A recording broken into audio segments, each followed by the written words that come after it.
Happy Eco Valentine's Day, everyone. As with other holidays, this one comes with a lot of waste, but it doesn't have to. Unfortunately, Valentine's Day has also been overtaken by capitalism. It has become a holiday full of buying this and buying that and doing this and doing that. But that's not the original meaning of this holiday. It's simply to celebrate your loved ones, your spouse, your significant other, your friends, your family. So let's dive into how to have a zero-waste Valentine's Day, whether that be your children's celebration at school, at home, with your friends, or your significant other. Hello everyone, it's Emma and welcome back to my channel where I talk about all sorts of things zero waste, focusing on free, easy, and fun ways to live low waste. If I do talk a little bit too fast for you, that's just the way I talk. There's a gear icon right down here though where you can change the speed. Let's just go ahead and get right into it. Our first category is chocolates. This is one of the most iconic pieces of this holiday, but much of our chocolate comes at a cost to humans as well as to the planet. And also bad news, with climate change, there have been a lot of climates that are no longer able to produce chocolate. So more of a reason to fight for climate change is to fight for chocolate. Anyway, back to the unethical labor. Brands like Hershey and Nestle have been known to use slave labor for decades. They claim to have stopped, but journalists have discovered that there are some lies and cover-ups. And since Americans consume around 58 million pounds of chocolate on Valentine's Day alone, it is important that we support brands that do not exploit their workers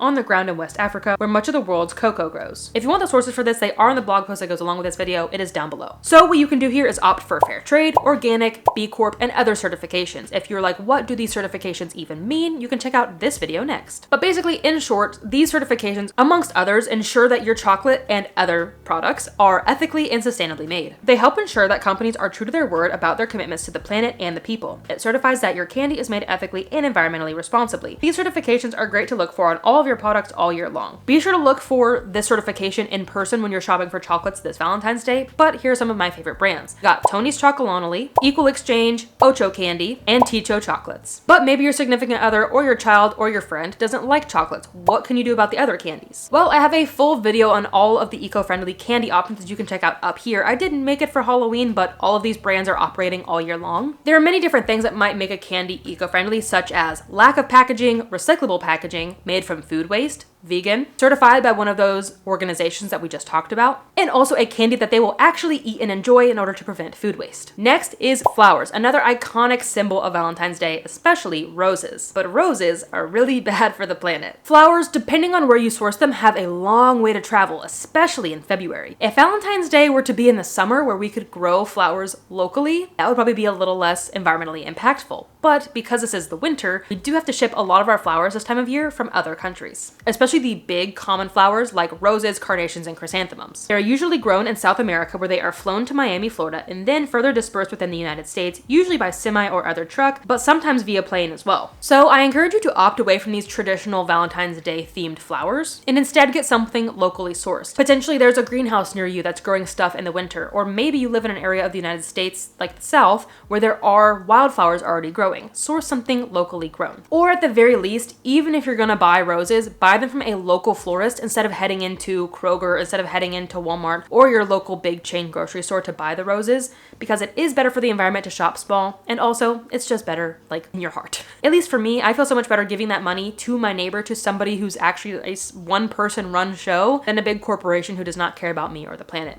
And you'll learn more about why small businesses are better for the planet in this video. Perhaps you can even make it a new tradition to buy this new flower that's local to your region, that's locally grown, native to your region, and get away from that tradition of roses. And to further lessen their impact on the planet, keep them in water to keep them alive as long as possible, and compost them when they're no longer alive. That brings us into food. If you want to have a fancy Valentine's Day centered around food, we have a few options. First, cook at home. You can control the ingredients, you can control the packaging, and this can double as part of the date, is using that time to spend together. Or this can be part of the surprise, part of the present, by preparing that meal for your significant other. You can make something classic that you already love, or you can try a new recipe together. Maybe cooking isn't your forte, and after you head out to a fancy dinner, you can come back and bake a treat together instead of buying something in plastic. Maybe you try your hand at cake pops, or brownies, or cupcakes, or whatever it may be. Bake something together to end the night in a simple and tasty way. If you're dining out, I suggest trying a new restaurant. Now that's not necessarily eco-friendly. Other steps that you can take to ensure that that restaurant is eco-friendly is seeing if they serve their stuff on reusable dishes with reusable cutlery. Maybe they have a new vegan option that you can try. Maybe they source their ingredients locally. And you can even try bringing your own containers to take leftovers home in to reduce a little bit of waste there as well. If you're hosting a big Valentine's or Galentine's Day party and you want to know how to throw a zero waste party,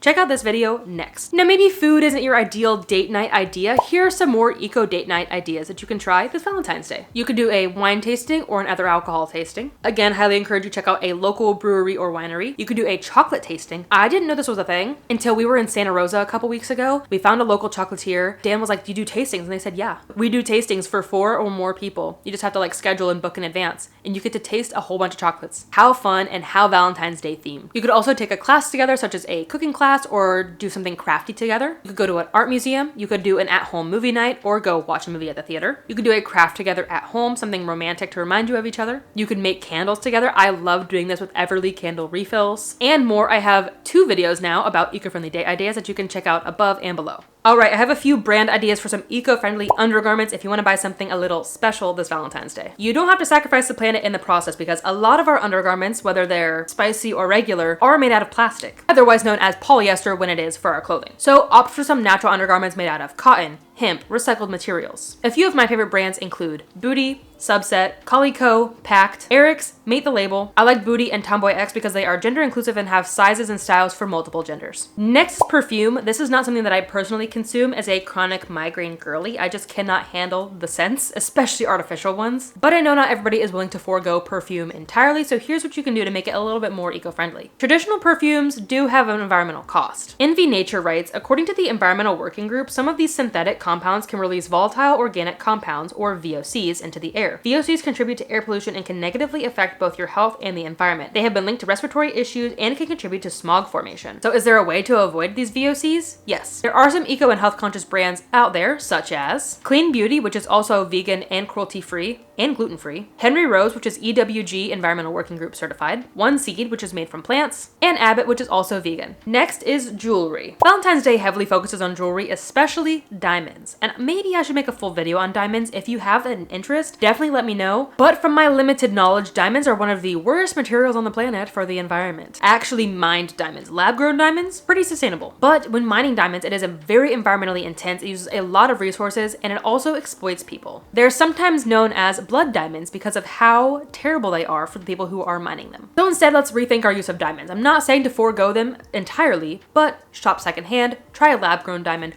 or try one of these other stones that have less of an environmental impact and are just as beautiful as diamonds. Those are moissanite, cubic zirconia, and white sapphire. There's a really good video I saw on TikTok that I will leave in the blog post for this video, tagged down below. It really goes into depth the pros and cons of each of these stones and why they're all better than diamonds. But even then, I still really recommend you buy secondhand to reduce the impact even further. Alternatively, you could just opt out of diamonds entirely and try some recycled jewelry this year. And that's because diamonds might be the most environmentally intense, but gold, silver, and other metals are pretty environmentally intense to create as well. So shopping from recycled, shopping secondhand is still a really great thing to do. My favorite recycled jewelry brand is Lackadaisy. I have some of their body jewelry in and I've had it in for several years, but they also make necklaces, bracelets, rings. They even do really fancy rings, engagement rings, and other celebration rings. But some other brands are Merchants of the Sun and Cled. When you're getting all gussied up for the evening, think about your makeup routine. Of course, use what you already have. If you already have makeup, use that makeup to get ready for Valentine's Day.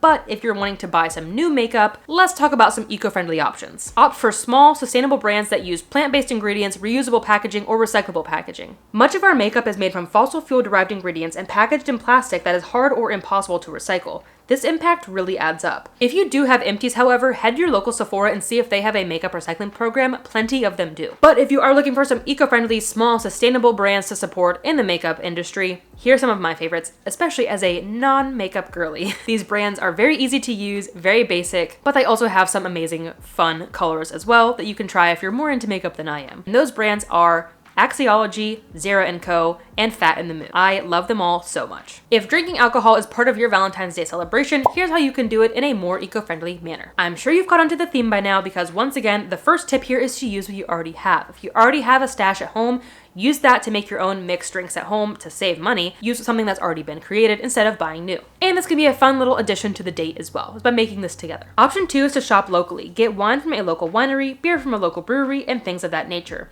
And if you don't have local options for you to try, buy online or buy at your local liquor store and look for some or some similar certifications that we talked about in the chocolate section. B Corp, organic, fair trade, and so forth. There's a full list of sustainable alcohol brands linked in the blog post that you can check out down below. Moving on to gifts. If this is again part of of your Valentine's Day celebration, we don't really do gifts, but maybe you do. The most sustainable gift that you can give somebody is something that they will actually use. Let's say that your partner is not really that into eco-friendly living. If you were to buy them a reusable water bottle for Valentine's Day and they never use it, that's actually pretty wasteful. But if you were to buy them a new video game or a new piece of equipment for their hobby, even if it's made out of plastic, even if it doesn't seem sustainable, but they use it very frequently, that's actually more sustainable than that sustainable option that they're never gonna use. If you want to do gifts but you have no idea where to start, I do have gift guides from every single year. They are for Christmas, but none of them are like Christmas centered. They're just shouting out small and sustainable brands. So check out my gift guides down below for some inspiration on some eco gifts. Lastly for today, this one is specifically for kids, and that is those school Valentine's boxes. I don't know if you guys did this growing up, but this was very popular when I was in school, at least in my town,